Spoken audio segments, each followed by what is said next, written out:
Good evening students, आप सभी का स्वागत है ए टू जेड स्टडी चैनल में। आज आप देख रहे हैं प्रोनाउन के यूज में इट और दिस का। देखो, वैसे आप लोगों ने पढ़ा है, कई बार पढ़ा होगा कि इट क्या है, कौन सा प्रोनाउन है, और दिस के बारे में ही पढ़ा होगा। मैं एक बार बता देता हूँ, इट को आप लोगों ने पर्सनल प्रोनाउन के अंदर पढ़ा होगा और दिस को डेमोन्स्ट्रेटिव प्रोनाउन में। उनके यूज भी कुछ सीखे होंगे, लेकिन कई बार बच्चों के स्टूडेंट्स के समझ में इट का यूज नहीं आता कि इसका इट का यूज कहाँ करना है, जबकि इट का यूज बहुत ज़्यादा है।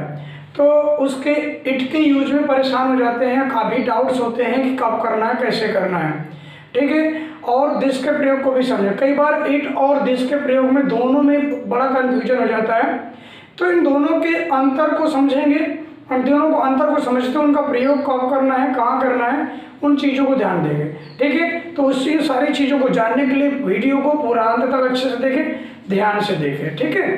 तो आइए शुरू करते हैं इट के प्रयोग को।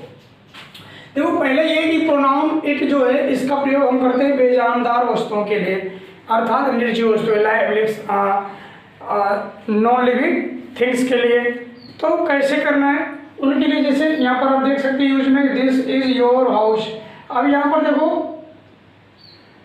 यहाँ पर आपके तो लिख दिया गया है दिस, परंतु तो दिस का यूज नहीं अभी बताया जा रहा।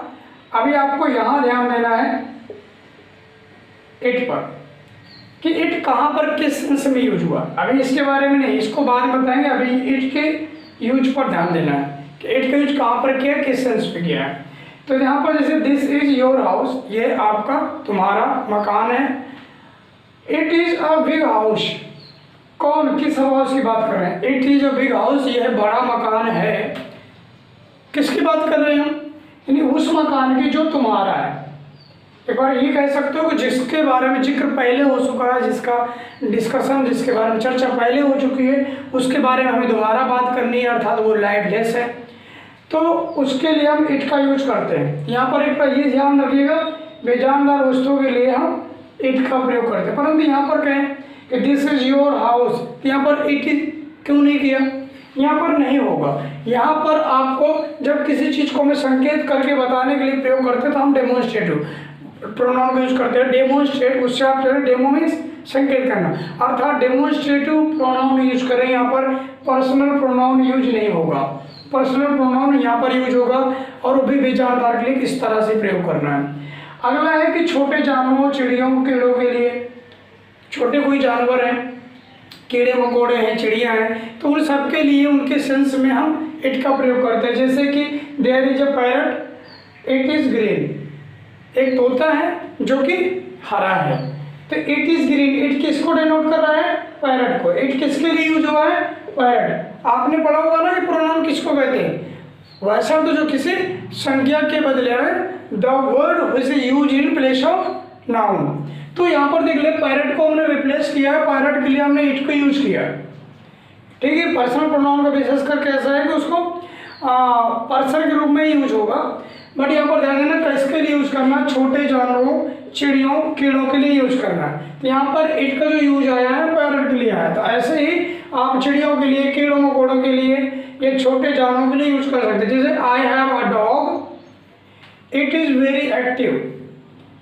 तो इस तरह से इट किसके लिए यूज हो रहा है? डॉग के लिए, ठीक है, जानवरों के लिए। वहाँ पर पक्षी के लिए हुआ।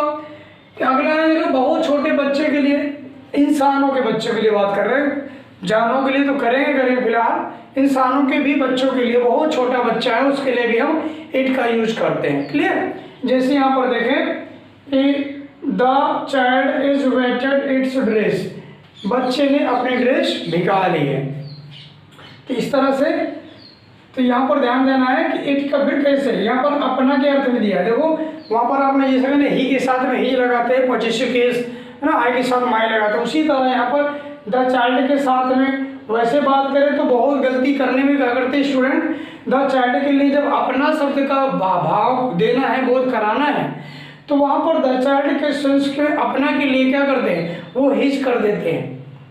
तो यहाँ पर ध्यान देना है, यहाँ पर यदि सेंस ऐसा है कि बहुत छोटे बच्चे की बात कर रहे हैं हम, तो यहाँ पर इसके अपना के लिए इट्स का यूज करेंगे, ना कि हिच का यूज करेंगे, ठीक है। बच्चों के लिए, वो छोटे बच्चों के लिए हम इट का यूज करते हैं। अगला कहते हैं किसी ऐसे कथन के संदर्भ में जिसका जिक्र पहले हो चुका हो, तो उनके लिए करते हैं।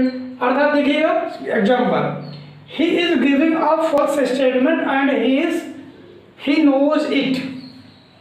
उसने एक गलत सेंटेंस स्टेटमेंट कथन उसने दिया, बोला, परंतु क्या हुआ, ही नोज इट। अभी इट किसके लिए यूज हो रहा है, यानी जो कथन उसने बोला है वह उस कथन को वो जानता है। तो ये इट का जो यूज हुआ है, इट कह रहा है, इट पूरे पिछले उस सेंटेंस के सेंस में कह रहा है कि इट किसको, उस सेंटेंस को जो गलत सेंटेंस उसने दिया था उसको वो जानता था, उसके सेंस में आपने इट का यूज यहाँ पर किया है।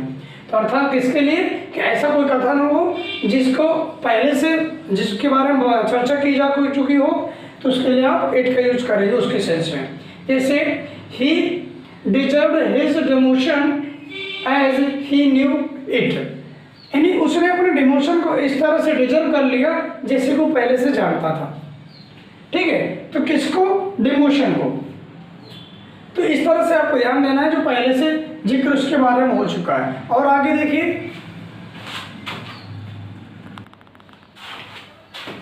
अब देखो अगला नंबर है कि किसी वर्ब टू बी के दिखावटी सब्जेक्ट के रूप में कोई वर्ब टू बी मीन्स है is are am was verb, ठीक है ना। बी की जो फॉर्म होती है is are am was verb, इसको याद रखना है आप लोगों को। तो जो is are am was verb का जो दूसरा कोई दिखावटी सब्जेक्ट आ रहा है, तो हम दिखावटी सब्जेक्ट बनाना है तो उस सेंस में हम इट का ही प्रयोग करते हैं, ना कि किसी दिस या दैट का। जैसे कि it is certain that he will come. देखो देखें तो मेन असली जो सब्जेक्ट वो यहाँ दे रखा है ही विल कम, परंतु दिखावटी सब्जेक्ट यहाँ पर बना दिए गए इट इज सर्टेन, ये निश्चित है कि ही विल कम वह आएगा। तो यहाँ पर क्या है, ये दिखावटी सब्जेक्ट के रूप में लिखा हुआ है, इसका कोई मतलब नहीं यहाँ पर। ठीक है, तो इस तरह से दिखावटी सब्जेक्ट के रूप में किसका, बी का, वर्ब बी का के दिखावटी सब्जेक्ट के रूप में इसका भी प्रयोग करते हैं। जैसे अगला, it is easy to find its solution, यानी सॉल्यूशन मेन चीज आ गई आपकी, लेकिन वहाँ पर दिखावटी सब्जेक्ट बना दिया गया इट की, जबकि कोई इसको हम सीधे भी सेंटेंस लिख सकते हैं। तो दिखावटी सब्जेक्ट हमारा बी के फॉर्म में वर्ब बी का सब्जेक्ट बन के आ जाता है, वो भी दिखावटी जिसका कोई मतलब नहीं रह जाता, ना भी लिखो तो चल जाता है, उसको हम दूसरे प्रकार सेंटेंस को लिख सकते हैं। इसलिए इनको हम कहते हैं कि दिखावटी सब्जेक्ट के रूप में हम इस तरह इट का यूज करते हैं। यहाँ पर दिस का यूज नहीं कर सकते, क्योंकि मीनिंग तो सेंस तो दोनों जगह यह होता है, यह वो है कभी इसका, लेकिन यहाँ पर आप इट का यूज करेंगे, ना कि दिस का। अगला, जैसे किसी नाउन या प्रोनाउन पर जोर देने के लिए जो उसके बाद आता है, किसी नाउन या प्रोनाउन पर जोर देने के लिए, यानी एम्फेसाइज करने के लिए जो उसके बाद में यूज हो रहा होता है, उसके सेंस में भी हम इट का यूज करते हैं। जैसे एग्जांपल देखिए, इट वाज यू, वो तुम ही हो, तुम थे। Who first made the offer, तो यहाँ पर इट ने इस पर एम्फेसाइज किया है, जोर दिया है, जोर डाला है। तो इस तरह से हम जोर डालने के लिए, दूसरे सब्जेक्ट पर जोर डालने के लिए, नाउन प्रोनाउन जो उसके बाद में आ रहा है उस पर जोर डालने के लिए इस सेंस में आप इट का यूज करेंगे। जैसे दूसरा है, इट वाज दिस प्लेस, हम इस प्लेस पर जोर दे रहे हैं। वेयर वी मेट फर्स्ट, जहाँ पर हम सबसे पहले पहली बार मिले थे। तो इस तरह से इट ने जोर डाला है किस पर, दिस प्लेस पर। तो इस तरह एम्फसाइज करने के लिए, किसी को पर जोर डालने के लिए जो उसके बाद में यूज होने वाला नाउन या प्रोनाउन है, हम इट का यूज करते हैं। दूसरा, किसी इम्पर्सनल वर्ब के अनिश्चित नॉमिनेटिव के लिए, अनिश्चित नॉमिनेटिव मतलब जिसका कोई सब्जेक्ट निश्चित ही नहीं रहता, किसका सब्जेक्ट क्या है पता ही नहीं चलता कि वर्ब क्या सब्जेक्ट है, उस सेंस में आप इट का यूज करते हैं। जैसे इट रेन्स, जैसे बात करें आप लोगों से कि वर्षा होती है या वर्षा हो रही है, अब इसमें सब्जेक्ट ढूंढिए, कहाँ मिलेगा, नहीं मिलने वाला। तो ऐसे सेंटेंसेस में आप सब्जेक्ट इम्पर्सनल सब्जेक्ट आप लोग बना के ले लेंगे, इट लिखेंगे उसके जगह पर, जिसमें कोई डेफिनेट सब्जेक्ट नहीं होता, डेफिनेट नोमिनेट नहीं होता उसको, तो आप क्या इम्पर्सनल इट ले लेंगे। जैसे दूसरा इस वगैरह है, इट थंडर्स, गरजता है, तो गरजता है लेकिन सब्जेक्ट नहीं है इसका। जब सब्जेक्ट नहीं तो हम सब्जेक्ट इट बना रहे हैं, जिसका सब्जेक्ट निश्चित नहीं है, यानी कोई ऐसा है इम्पर्सनल वर्ब है जिसका वर्ब जो इम्पर्सनल हो रही है तो उसका नोमिनेटिव यानी सब्जेक्ट बनाने के लिए आप इट का यूज करेंगे। जैसे कि इट ब्लोज, हवा चलती है। तो इस तरह से आप जो है, आप जहाँ पर निश्चित कोई सब्जेक्ट नहीं होता वहाँ पर आप इट का यूज करेंगे। जैसे अब यह है, आगे एक बताएं कि मौसम और समय के सेंस में, इसको कई बार आप लोगों ने पढ़ा होगा, कई बार समझा होगा, तो उस सेंस में भी हम करते हैं। जैसे इट इज़ गुड वेदर या फाइन वेदर, या it is 9 o'clock, it is winter, it is 2:30। इस तरह इस सेंस में देखो यहाँ पर जैसे बोले 9 बजे हुए हैं, अच्छा मौसम है, और 2:30 और 2:30 बजे हुए हैं, तो इस सेंस में, या सर्दी है, तो इन सभी सेंटेंसेस में आप सोचिए सब्जेक्ट क्या है, सब्जेक्ट नहीं कुछ मिल रहा। तो ऐसे सेंटेंसेस में आप इन सेंसेस में समय या मौसम को बताने के लिए इट का यूज करते हैं, ठीक है। तो ये तो पूरा आपका इट का यूज। अब देखिए आप दिस का यूज कैसे करते हैं।